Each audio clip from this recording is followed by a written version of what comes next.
Okay, so we're here with Heart of Gaming's Mark. So we're down here at the anniversary of Street Fighter, 20th anniversary, so obviously there's a lot going on here. But obviously a lot of our guys might not know about yourselves, where you are, where you're situated, what you guys are up to. So can you tell us a little bit about your background, how you got started with Heart of Gaming? Yep, certainly. When the arcades in central London started closing down, we made, I made them an offer to buy all their joystick and button-based arcade machines. We ran into a lot of trouble on the way. Even though we paid for the machines and everything, we had to wait a year and a half to get them out, because that was when the landlord sort of decided to shut off all the electricity and padlock all the fire escapes, so the company that owned the machines couldn't get them out to us. They had to take them to court. The process was a year and a half, and once we got that sort of phone call, we ran and picked it all up, threw it into storage while we searched for a place. We found this place, moved in on the 13th of February 2013, and promptly opened 2 months later, again on the 13th, April. Since then, basically, we've been getting people sort of interested in what we're doing a number of ways. We've been appearing in a lot of newspapers, magazines. We also got some good had some good TV promotion with Channel 4 and BBC One.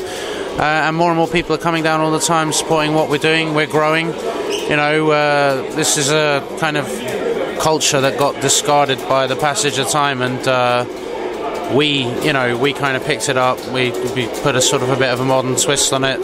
And together, us guys in the community, we're making it work again. Awesome.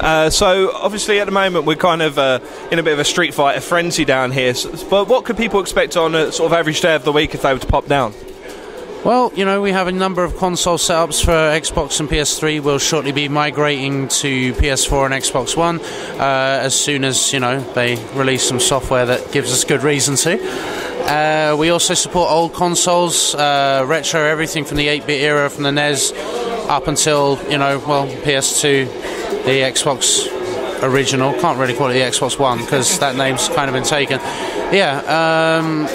There's the arcade machines. We have all genres of joystick and button game, beat 'em ups, shoot 'em ups, puzzle games, sports games. We got gun games, we got driving games, we got dance machines. We have a very strong theme on dance machines going here.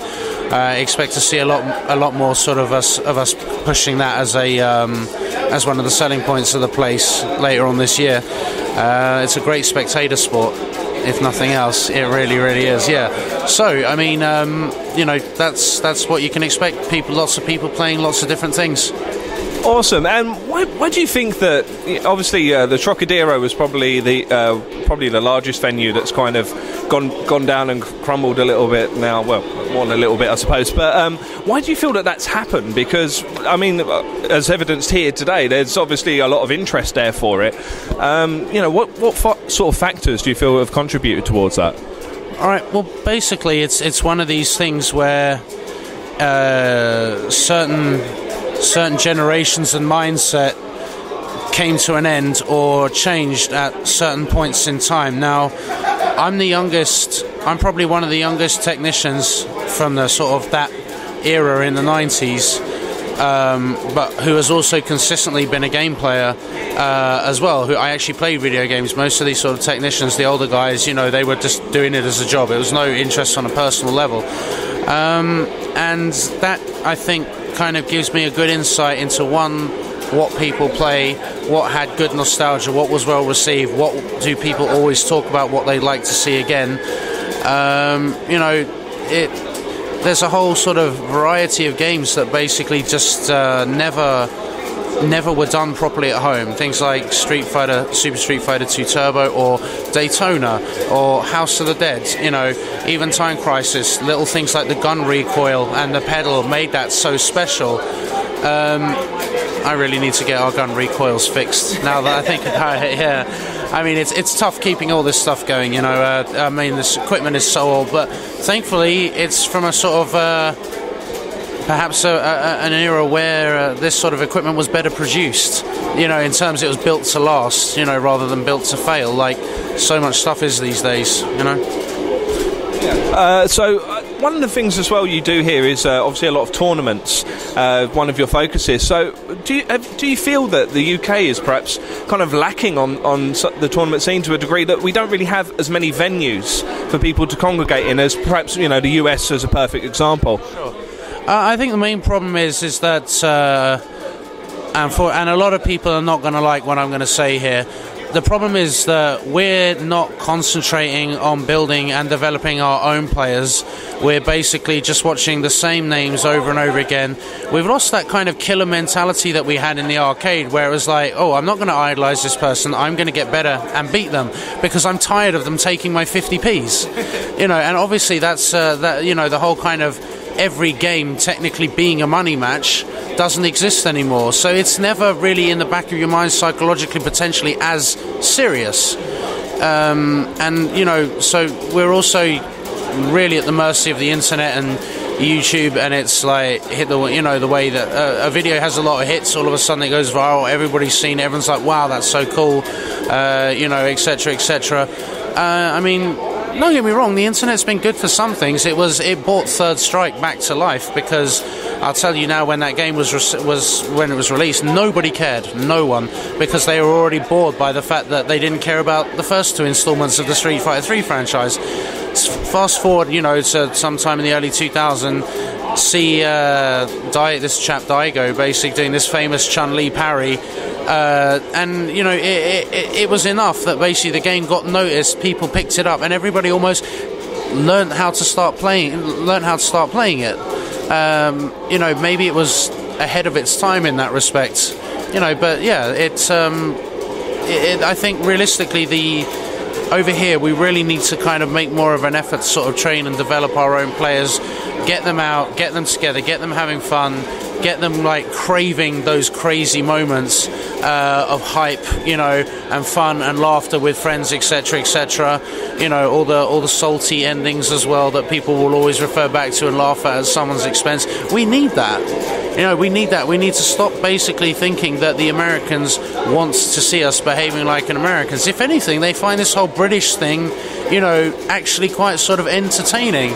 It's reflected in everything. I mean, you look at the WWE and the way they kind of present characters like Wade Barrett, and William Regal, like villains. It's like, I've got some bad news. It's like, they like that stuff. Or that guy who's always shouting and swearing on like, a lot of Redman's music. Again, because they just, and he won't make music unless that guy has that skin where he wants it, when he wants it to be there. It's just a supposedly British guy that sounds more like an American's interpretation of a British guy, which would be like, well, hello there, darling, sweetheart, straight off the streets of Sussex I am. That for some reason they find funny, which is cool, because it's funny that they find it funny. It's just like, so we don't talk like this either, huh? It's but again, it's like, if we be ourselves, they're more inclined to find what we do over here interesting. It's not about being bigger than what they do, or the numbers or anything like that. It's just about being recognized as, a nation of game players, because we bring something different. And of course it's great when we're, everybody wants to get behind their guys when it's in like tournaments such as Evo, etc, etc, and things like SVB. Don't think there's any other really big ones in the UK right now. And that's what can kind of put us on the map and get us back to the point where we care about what we do. About what we do. Sort of our own particular brand and how we represent. It's like, yeah, we never needed, we never needed it in the arcade day, and just because we got the internet, we don't need it now. We're strong enough, and big enough as a community to survive on our own easily. Especially, this is like a gamer's home away from home now. The community, myself and others have put so much time into it that, it's people recognise that and they are comfortable. And we want people to be comfortable. It's a giant bedroom where all your friends can come round any time and just play so many different things. What's not to love about that? Absolutely. I mean, the home away from home, and you don't have to clear up the mess afterwards. What more could you want, really? It's true, yeah. So the other thing that I wanted to touch upon as well is the fact that you guys also live cast a lot of your different tournaments and different bits and pieces over Twitch. So how have you found that's impacted? Has it made more awareness, or is it just good online? It's still in its very early stages, but it's getting good numbers. I mean, currently at the moment, as we speak, we're waiting for Capcom's representatives overseas to get back to us to see if we can authorize a stream of it. Obviously, it's a new game. It may not be the final version. They don't want it perhaps presented in what might end up being a false light. So, they respectfully asked, and we're enforcing no photography or filming. We are, however, live streaming, our 20th anniversary Super Turbo tournament, which you can watch at twitch.tv/The Wonder Park. Catch our live stream direct from the arcade machines as it's happening now. And this probably won't be heard by anyone in time, will it? That just suddenly dropped in. We'll publish it at a time when you definitely cast it. Yeah, we'll be showing stuff out, it's obviously I'm not going to deny it's had an impact on the place. People see it, they want to come down. I mean, they want to be on the stream, they want to be chatting. It's a little bit of an ego, fuel to be able to sort of sitting there and talking to so many people, about a game. It's like explaining and this how this works, and you think that you hope that everyone's like, oh wow, yeah, good point, but the truth is just like people are like, oh really, you think, no, still people like commentating, they like to be in the spotlight. It's good fun, let them have it. Awesome. So obviously that's where we're sitting at the moment. So looking to the future, what are you looking to introduce into this environment, or do you think you want to keep with the same formula and just keep building upon it and building the popularity from there? At the moment, there is a lot.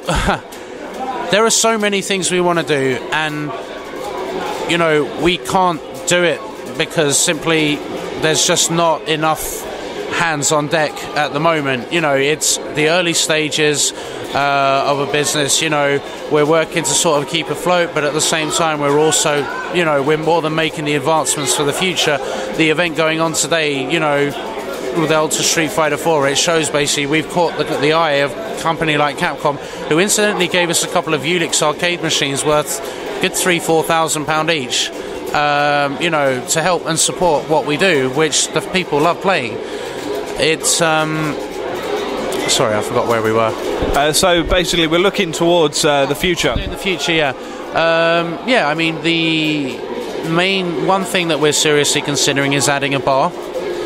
But again, it's like with that we're treading carefully, because obviously it's an area that many will see with pros and many will see with cons, and logically, as I've always done when it comes to asking the opinion of the community, I go with what keeps the majority of people happy, simply because over the course of the last year I've learnt that you'll never keep everybody happy all the time. So my next best thing that's within grasp is just to do it for as many people as possible, and that I'm finding works, that I'm finding makes things get better. Yes, it's sad when somebody basically can't have, say for example, a tournament run their way or scheduled on a day when they want it, or there are small things that unfortunately for whatever reason we just can't do, and they feel let down, and we're sorry about that, but ultimately they have to understand if the shoe was on the other foot they'd probably feel the same, so yeah. Okay, that's wonderful. So the other side of it as well, you're saying that you want to keep the majority of your community happy. How much sort of direct influence and direct contact do you have with those guys insofar as the improvements being made? Are they sort of around here all hours of the morning painting up the walls, or what level are we looking at? Oh, they're all like brothers and sisters.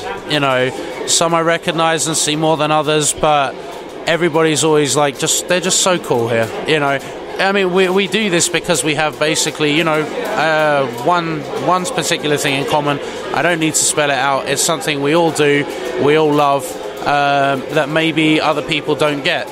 But we know why we're in here. These are like-minded individuals. They grow, they develop socially off of each other. It's incredible how much the journeys some of the young people have been on who came here in the early days, just in less than a year. How much they kind of changed and developed as people, and it's definitely being in a socially environment with other people your own age that's safe. and that you can get comfortable in. That helps. That goes a long way towards that. It really does. I never realised how much. Then I look back on it and I can see, well, the arcade days made me who I am. They did. I mean, is that something that you found that's been sort of lost, really? Because you had like your arcade days where you go down there with your friends and spend your 50p's on the games, and then there was a fairly lengthy patch where you're just in your bedroom and you might have one friend round and that's it, or maybe you're just playing online. And is that something again you're trying to capture back? And do you feel that it's going to make kind of that sort of real rebound back to becoming a proper social face-to-face sort of thing again? I don't reckon. I mean, I'm not trying to start any sort of revolution. I don't think that online is going to really ever die. I mean, it's one of these things that's been a massive step forward in terms of technology and comfort features that the internet can do for society, and no one's going to give that up. But by the same rationale, we definitely are cornering a niche for the few people who do like to be around, other people in the same hobby as them, having good fun, whether it be competitive or friendly. There will always be people that, I've always said basically people will pay for fun. And if they do that, then we can provide them with it. We're entirely, we're not involved with any banks or anything or investors. This is entirely built on community support, and as long as the community keep respecting that, and they do, then it will continue to grow. It will continue to get bigger. I have plans down the line to basically move it to somewhere like Camden Town or Finsbury Park, i.e. close to the West End, for that all important convenience, but not bang in the West End for that ridiculous sort of business rates, rental costs, etc., etc. And I think if we spend the next 2 years here building our audience, when we do come to make that move, we can count on them supporting us, all of them supporting us from day one. Yeah, absolutely. So, that's most of the things I wanted to cover off there. Obviously, if you do want to pop down and check it out for yourself, we're going to have all manner of links and addresses and different bits and pieces plastered here, there and everywhere. But yeah, it's definitely an awesome place from having the short wander around we've had so far, and we're definitely going to be having a bit of a nose further than that. But yeah, definitely a place you should check out.